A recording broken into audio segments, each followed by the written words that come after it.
So my name is Diego Stredel. I'm playing Antony, and I'm in the BFA Acting program here at the university. My name is Helen Belay, and I'm also part of the BFA Acting class of 2019, and I'll be playing Cleopatra.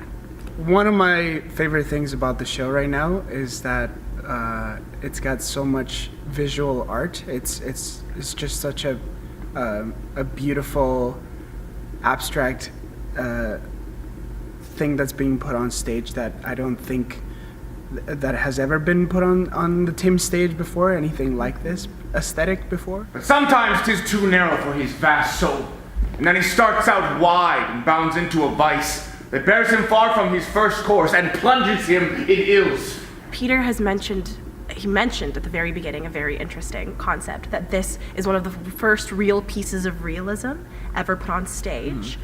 I think what's really exciting for people is perhaps that moment of recognition of themselves on stage, despite the centuries that separate both the 1677 production of this and the histories of this happening. Hear the Queen's command! Thus Cleopatra bids. Let labor cease. To pomp and triumph give this happy day that gave the world a lord. 'Tis Antony's! Live, Antony, and Cleopatra live! Long live them both!